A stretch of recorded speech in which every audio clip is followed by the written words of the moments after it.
It is, real quick, next week is going to be a lot of fun. Yeah, we're still going to have music because we're going to do it at the park. And I'm going to share the vision of Verge Church with you guys. And even why would we move everything to the park? That doesn't make sense. And so we're going to talk about why we would do that at the park. So you have to join us to figure out why we're so crazy. And so it's going to be a lot of fun. I'm really excited about doing that. All right. How many of you have ever had someone ask you to do something and you knew as soon as they finished asking that it was more than you were capable of doing? Come on, raise some hands. Let's get it. Husbands, all of you should have been raising them hands. Really, just males in general, because like that whole dad life and all that kind of stuff is like, I don't even know. Like, here, change a diaper. What? No. Anybody ever ask you to go on a trip and you knew you did not want to ride in the vehicle with that person for more than 7 minutes? And so it's like, I'm going to be with you for hours. That's going to be great. How about somebody asking you to clean the whole house? It's like the whole house? Like all of it? Like for some of us, making the bed is more than we're able to accomplish, right? Because it's like, I'm just going to get right back in that thing. Why should I make the bed? It's harder to get into. And so how many of you are non-bed makers? Just go ahead, let's divide. How many of you are make the bed every morning, pull it tight, you should be able to bounce a quarter off that thing. Let's go ahead and get okay, just so you know, if you're a bed maker, it is impossible for you not to judge the non-bed makers, right? You walk into a non-bed maker's bedroom and you're like, yep, not a bed maker. Probably not even in love with Jesus. Definitely not. Or maybe trying to sit through an entire season of Grey's Anatomy and wonder, why does that hospital have so many stinking closets? It's like it just doesn't make sense. It's like, this is more than I'm able to compute. This is more than I'm able to deal with right now. But what I want to jump right in, and I want you to understand something about the call of God, because that's what we're talking about today, and we're going to kind of continue this for a little while. What does God's call on our life look like? And I want you to understand from the very beginning that if it looks like God is asking too much of you, if it feels like God is giving you more than you can do, then you're probably heading in the right direction. So don't give up and keep moving forward, because He is faithful to call you to come with Him. Does that make sense? It's bigger than we think it is. So just know that. There are two types of calls, and we're going to run through one of them real quickly. So calls from God. What does it mean to be called by God? First, there is a general call from God that goes out into all creation, goes out into all the world and says, come follow me. He calls all people to come follow Him. There's that general call that goes out to follow Jesus. So the first call is a call to follow Jesus. And some of you have made your decision to follow Jesus. You've gotten that first call and you're on the team, you're in the family, you're one of His, you've been adopted, you've been brought in. You are God's child. Some of you are maybe not yet there, where you've not yet received that call. You've not yet followed that call. And so hopefully today you will hear that call and you will follow Jesus and what He has for you. And then there is a secondary call. The first call is to follow Christ. The second call is to lead others to Christ. And so we're going to talk about what that looks like for the church, because I believe we've got some things confused, and I hope that we can correct them. So you have to stay with me today. It's going to be a lot of back and forth stuff, but I think that it'll be fun. First thing you need to know about God's call is that God's call is a call of grace. It's a gift of grace that can't be earned. The call of God cannot be earned, and it cannot be manipulated. You can't trick God into calling you. You can't bribe God into giving you favor, into giving you some specific calling that you really, really enjoy. No manipulation, no tricking, but the call of God can be directed. It can be channeled or funneled into where God wants it to go. And I want you to run with me for a second. I believe that God's call on my life personally, like the vision for my life, it came from Titus 1 last year, and I was reading this because before that I was like, to glorify God, that's my call. it seemed awfully generic. And I was reading in Titus 1, and these words stuck out to me where Paul says that he was called to build faith and bring hope. And so the vision that God has given me is to inspire people with hope through faith. And so how do I do that? How do I direct that? The call of God is to inspire people with hope through faith. I do that through trying to only use my energy for things that either inspire people with hope or build their faith. So when I'm teaching school, I teach 9th grade English, and for those of you who know anything about me and my English class, I probably don't teach a lot of English. If this gets to my administration, I'm in trouble, but whatever. I love my job because every day I get to inspire students with hope. I get to let those students know there's more to this poem than what you see. There's more than just the rhyme scheme or the iambic pentameter. By the way, they hate those words by the end of a semester, which I generally hate them too. But we learn life and we inspire each other with hope. And I get to do that every day, and that's why I love teaching. I get to do that when I'm up here. I get to inspire people with hope. I try not to beat you up and to bring you down. I want to help you to move forward and help you to feel lighter and just understand that God's goodness is for you. That's what I want. So that's how I direct that, because the call of God can't be manipulated. I can't go up to God and be like, hey, God, I'm a pretty outgoing guy. You probably want me on your team. I'll go talk to a lot of people, and it'll be great, and you'll be really excited to have Michael Stinnett. No, that's not the way that you work when it comes to the call of God. The call of God is a gift of grace, and it can be directed. So I wanted to just encourage you real quickly, be thinking about what is God's specific call on your life, and how do you do that? How do you direct what the Spirit of God is doing in your life? How do you move that forward? Next, it's a gift of grace, and this is really important, I think, too, is that God's call is always intentional. His call is always intentional. It is always on purpose. His call in our lives is intentional. And the reason this matters is real simple, because how many of you have ever gone through a season in your life that you thought this had no point? Right? Like most of our college classes, if you got your degree. It's like, I don't understand why this matters. Like, why am I having to learn this? Why am I going through this experience? Why am I having this trouble right now? I don't understand what the purpose is in all of this. What we need to understand is that God's call is always intentional, and nothing in our lives is wasted. Everything has value. And I really hope that you find this today, because some of us right now, we're in places where we just don't see what God's doing. It doesn't make sense what God is doing in our lives. Everything has value when it comes to the call that God has placed on your life. Nothing is wasted. So whatever it is that you're going through right now, or whatever you've done in the past that you think, yeah, God, maybe you didn't have really a big plan right there. You missed that one, didn't you, God? He didn't. And it may be a while, but you will see that nothing is wasted in His plan. And then here's where we're going to park. Here's where we're going to stay for a while. God, He always calls us where there is a need. He calls us where there is a need. And what He calls is real simple. He says that basically, if you see the need, He's calling you to meet the need. If you see a need, He's calling us to meet the need. How many of you, I did kind of a small survey and got a very small sample size, but it was not positive. Anybody in this room, when somebody comes up to you and one of the first things they say is that they're a Christian, anybody get like a negative taste in your mouth right away? If we're going to be honest, I see some heads shaking, and some of you are like, we're in church, I can't say that.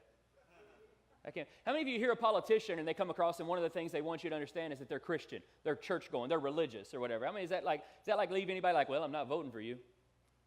It leaves kind of a bad taste in our mouth, I think, sometimes, because we've become so used to people wearing the Christian label without living the Christ-centered life. And some of us in the room, that's kind of like the norm. Guys, I'm there sometimes. You find me on a Thursday, and if the week hasn't gone super well, I'm Christian. Not like Christ.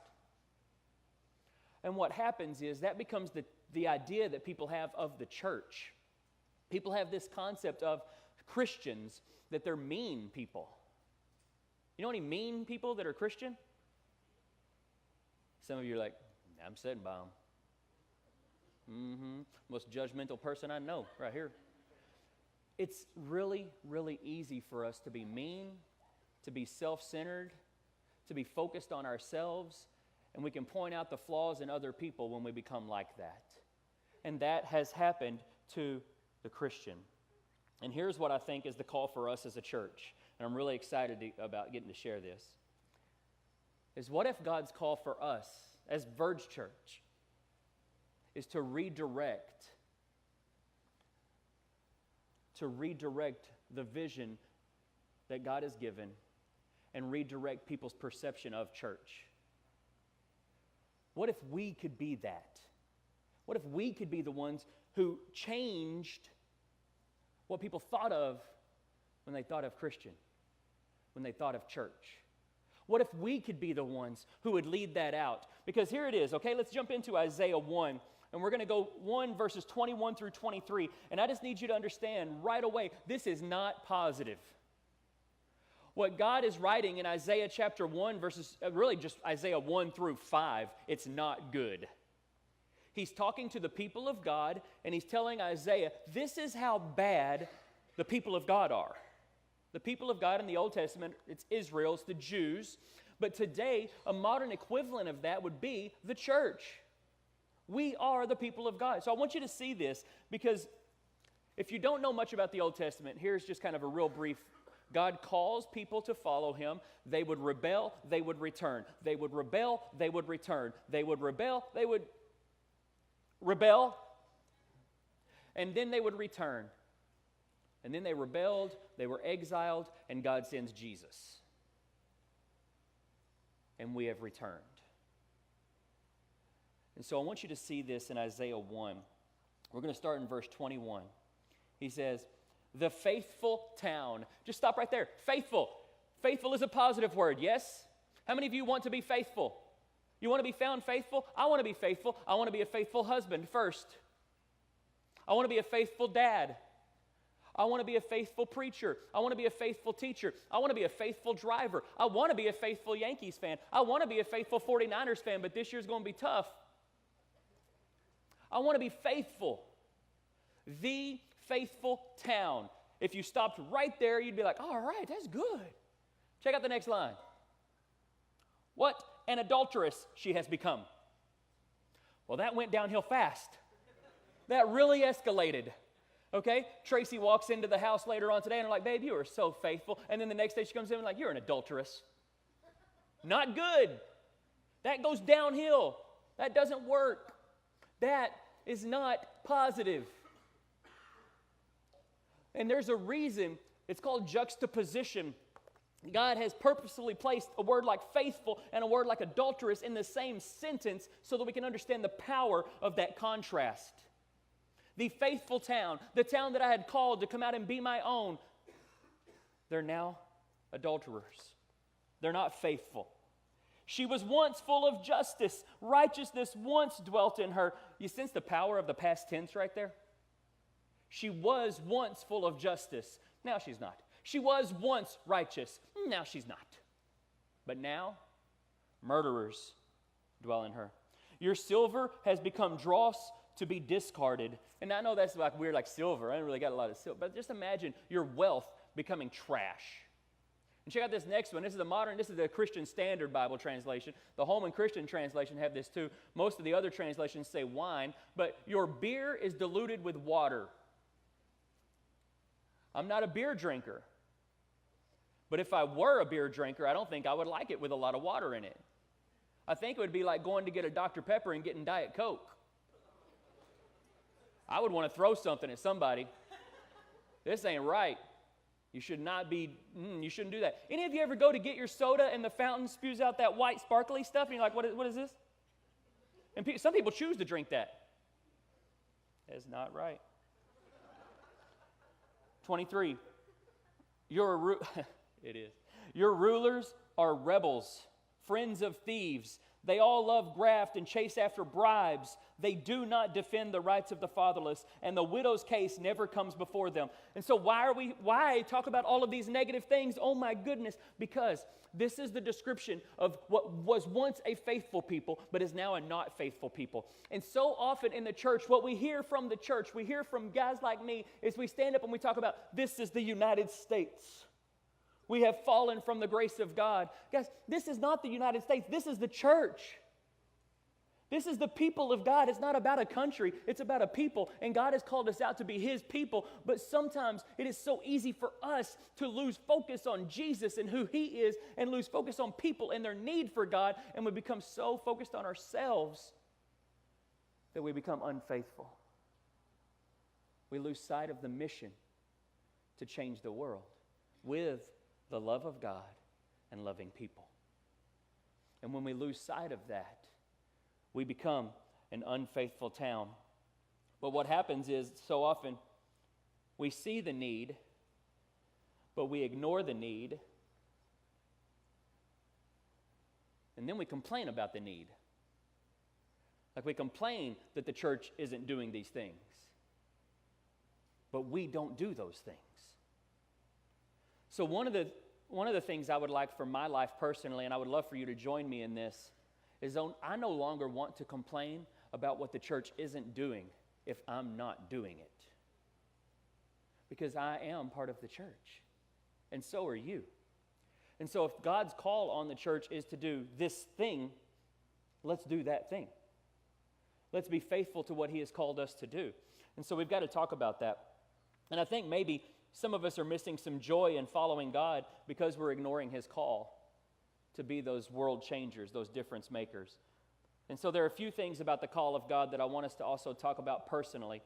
And it's this, that God's call comes with two characteristics. One is His call comes from your passion. He gives you passion for things that He calls you to. It's like you don't have to try and figure it out sometimes. Like, what do you really like? And then it comes from humility. You have to be humble.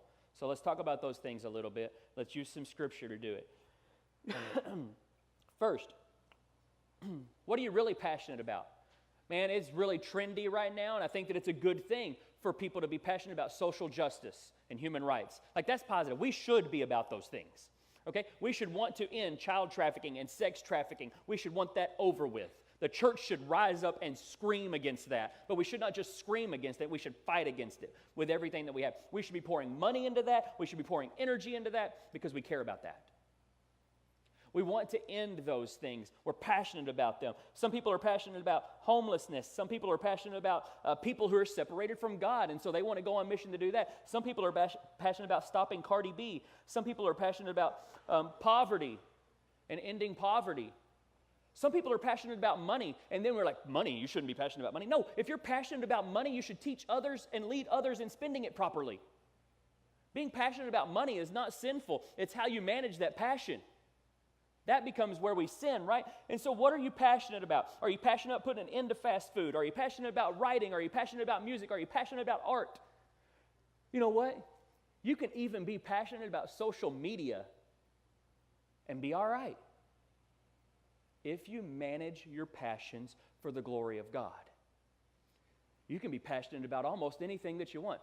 I'm not going to go through a list of things that I think are probably never okay. You know some. Let's not pretend, okay? There are some things, now that's always going to be sin. Let's leave that alone. A guy named Frederick Buechner says this, and this is really good. The place God calls you to is the place where your deep gladness and the world's deep hunger meet. The place that God is calling each of us to is the place where something that we find great joy in and the world has a great hunger for, where do those meet? And that's what God's calling you to. I was like, that sounds good. Any of you remember, like, some of you aren't old enough, but remember Chariots of Fire?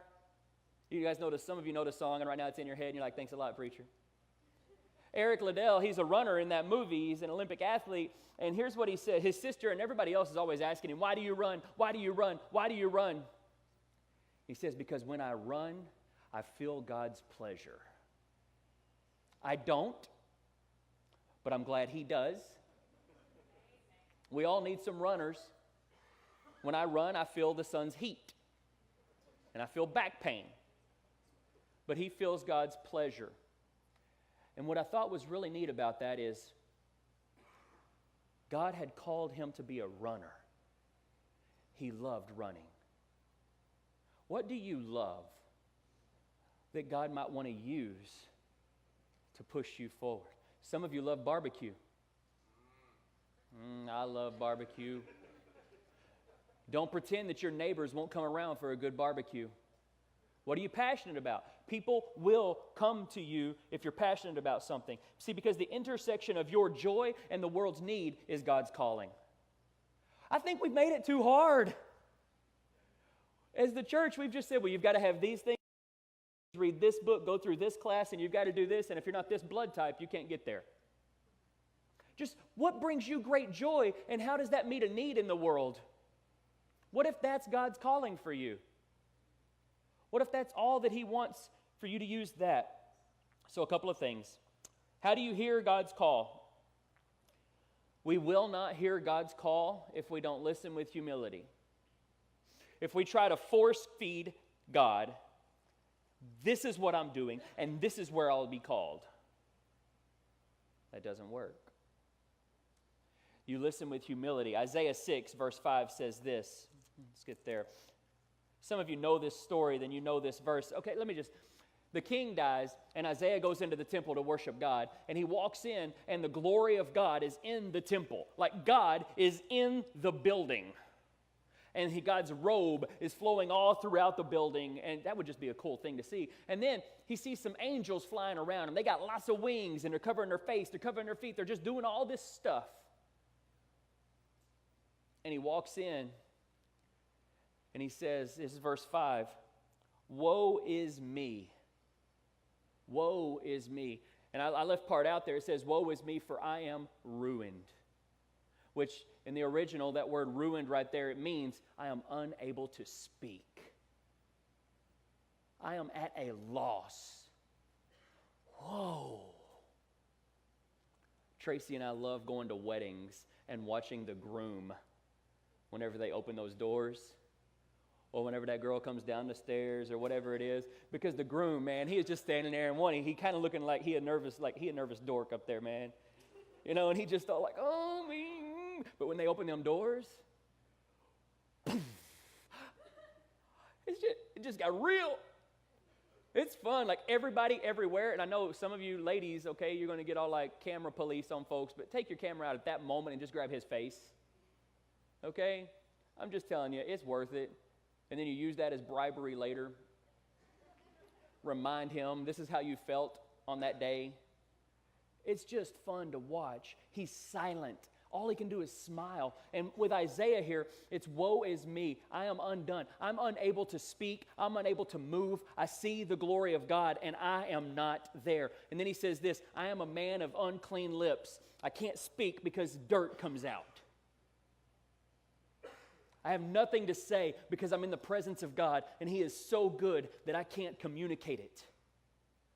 And that is that humility that when we experience that, we understand that when we're in the presence of God and we experience the call of God, because he's about to call Isaiah, God's call is always above our pay grade. It's always a little bit more than you think you can do. And here's why, guys. I think you'll hear people say it all the time, God will never give you more than you can handle. And here's the response to that. Yes, he will. Because if he doesn't give you more than you can handle, you'll never have to trust him. He will always give you more than you can handle so that you have to rely on him and his power to get you through. You have to rely on him and his grace to give you the strength to move forward. If we were able to accomplish God's call without God, then why do we need God? It's always above us. We always have to trust him. And he will always call us to more than we think we can accomplish. Some of you, that's group leading. Here at Verge Church, we love group life. We love community life. We started on this last week. Some groups haven't met yet, some have, and we've already had fun. We've already got to hear stories of people growing in faith and people coming together in community. It's been exciting already. But some of you are like, oh, lead a group. I can't lead a group. Some of you are like, oh, my phone not go off, right? I know it's weird, right? Don't worry about that. It's all good. We feel like God is calling us to more. How do we do it? We trust Him for that. Whatever He's calling us to, we just do. We move forward believing that it's going to work. And what I love right now is that like half the room took their phones out and put them on silent. Like, I don't know if I did that or not. Right? So we all had that planned. We had that worked out. It was good. So the call of God requires humility. Here's why. If you're taking notes, I know we don't have any handouts today, so if you're taking notes, maybe you want to write this down so you can come back to it later, figure it out. The call of God will always go against the wisdom of man. The call of God will often go against the wisdom of man. Let me give you a few stories. One, Noah. You guys know Noah, right? He's the guy that built an ark in the middle of the desert or woods, in the middle of the woods, let's be fair. There were trees over there. He's building this. It's never rained, and God says, hey, I'm going to come send a bunch of rain. Build a boat. And I want you to get all the animals. And see, all I do is I picture Noah. He's a man. He's a husband. He's a dad. And he just got a long list of to-do. And then he heard, I want you to get the animals. Like, So he starts building a boat. He's got this boat built. 100 years later, the rain starts.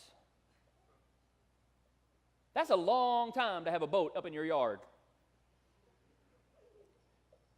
Any of you ever drive by that car, like that house, they got that car up on blocks and it's got grass all growing up around and everything? You're like, man, he meant to get it. He had good intentions. He planned on repairing that car. Noah was the first. He had a boat up on blocks in his backyard. Everybody walks by. Hey, Noah, where's the rain? Thought it was going to rain, Noah. What's rain? Why are we saying rain? Nobody knew. But Noah followed God even though it didn't make sense. God called Moses. He called Moses through a burning bush. Try going home and telling that to your parents. Hey, Mom, Dad, I'm supposed to marry this girl. How do you know? Burning bush told me. That's what. No, you don't do that like, Mom, Dad, I'm supposed to marry this. How do you know? The right song came on and I thought about her. No. It's how do you know these things? It goes against the wisdom of man. You take Gideon. Gideon's call was to go face an army of 135,000 with 300. That's not a call. No. But that's what God told him to do. See, it doesn't make sense to the wisdom of man. And here's what I love about it. The wisdom of man will always say this word to you when you're following God. It's impossible. It's impossible. Because God's call is impossible to those who don't have God's call to do it. God's call is impossible to those who don't have God's call to do it. One more example. How about Esther? If you don't know the story of Esther, you should go into the Old Testament and flip through and read it. It'll take you just a few minutes. That story of Esther. There's a man in the kingdom who's going to destroy all of the Jews. And Esther catches word, and Esther's uncle says, hey, go tell the king not to do it. But she's not allowed to go before the king without permission. She will die. But her uncle says, who knows if you've been appointed for such a time as this? Who knows if this isn't the very thing that God has brought you into this for? And she says, all right, if I live or die, I'll go. And those are some great words. If I live or die, at least I'll try, right? There's a shirt somewhere. See, the call of God doesn't always make sense to the people who aren't called. It will go against the wisdom of man. And some of you this morning, you're going through that right now because you're thinking, people are telling you, that's too much. God's asking too much. That's not what God wants. That's too much. But if you feel like God's asking you too much, you're in pretty good company. Don't give up. Keep moving. Keep going. So let me ask this question of you, and hopefully you'll write this down. What is God asking of you?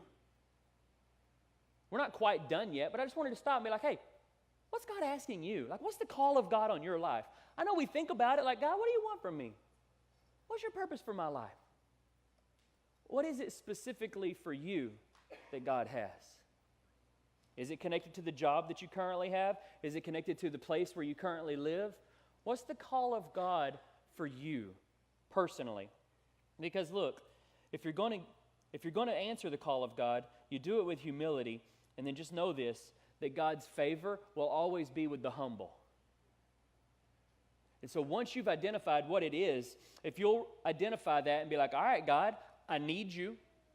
James 4:10 says that if you humble yourself, you will be exalted because God gives grace to the humble. He gives grace to the humble. There's more here in Isaiah 6. He says, then one of the seraphim flew to me, and in his hand was a glowing coal that he had taken from the altar with tongs. Picture this. The angel goes up to the altar that's burning on fire, and he grabs one of the one of the coals with tongs because it will burn the angel. I guess. It's really hot. He goes and gets it, and then watch what the angel does. He touched my mouth with it and said, now that this has touched your lips, your iniquity is removed and your sin is atoned for. This angel goes and reaches for this burning coal with tongs and then touches it to homeboy's lips. Anybody hesitant? Any of you got like an older brother, or maybe even if you're the older brother, maybe you did this with your little brother, but you try and like do something that you know is going to hurt them, but you trick them into it? Anybody ever get something hot close to your face? Our reaction is never to be like, all right, pucker up. No. That's not our reaction. Our reaction is to turn like, no, not that. And I picture this because Isaiah said, I'm a man of unclean lips. And so instead of God saying, all right, well, I'm not using you, let's move on. Door number 2. No, God cleans his lips. Whatever Isaiah's excuse was, oh, I'm not good enough. I can't do it. And God's like, all right, watch, I got this. It's kind of like when you cuss and your mom hears you and she gives you some Dawn. She says, oh, I can clean that up and get that mouth right. And some of you are laughing because you know, all right? Some of your moms were evil too. You don't do it anymore. Why? Because they're cleaning it. And that's what happens here is Isaiah says, I'm a man of unclean lips, God. I can't answer your call because I'm not good enough. Oh, and that is God's response to the I'm not good enough is, no, it's not that you're not good enough, it's that you don't believe enough. Nobody's good enough, but God makes us what he wants us. So, with that said, humility activates God's favor. And here's the last point. You got to choose to be available. Isaiah 6 verse 8 says, I heard the voice of the Lord saying, well, whom shall I send then? And who will go for us? I got unclean lips. I can't go. Well, who's going to go? There's been a change in him. He says, here am I. Send me. We have to choose to be available. And I want you to remember, he is going to the people of God. We've got to go to the church. Reverend Olu Brown, pastor of Impact Church in Atlanta, says, what God envisions, God provisions. He provides for what he sees. What he wants, he gives the ability to come to pass. And then here's Isaiah 5, verse 2. He says, he dug it up and cleared it of stones. And he's talking about a vineyard. So God dug up this ground, and he cleared it of stones, and he planted it with the choicest vines. So he made all the preparations to make it good. He built a watchtower in it and cut out a winepress as well, and then he looked for a crop of good grapes, but it yielded only bad fruit.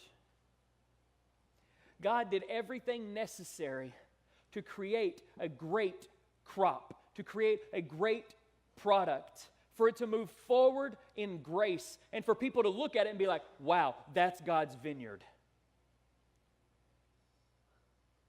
And if you'll just bear with me for a little bit,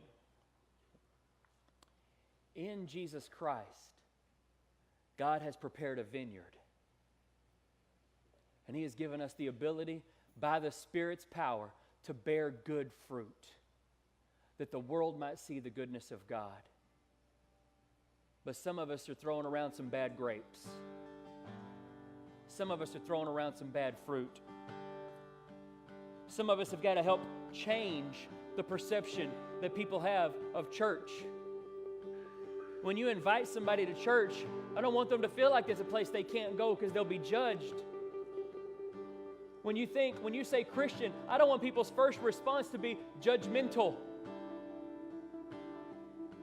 He's sending us to be the change for that. He's sending us to go into the vineyard and to throw out some stones. He's sending us to go into the vineyard and cut back some of the plants so that when people see it, they see the good fruit that God has designed for it to produce.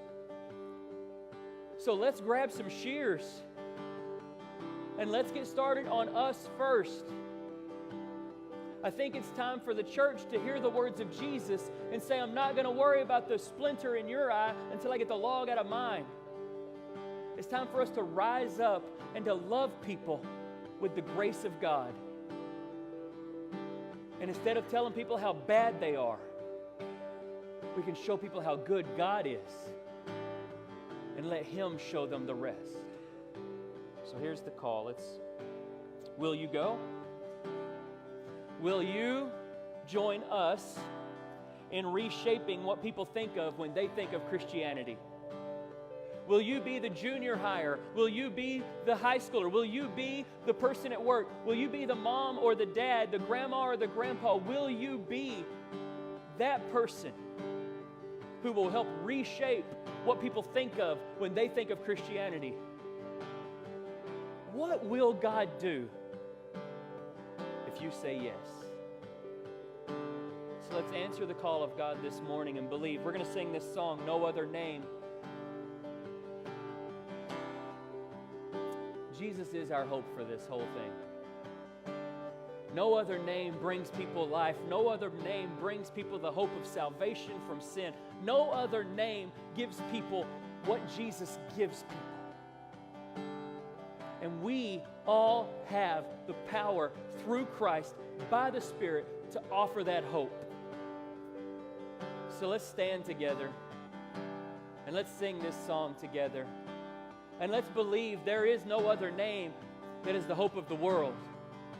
And let's start with, there is no other name that is the hope of the church. You guys with me?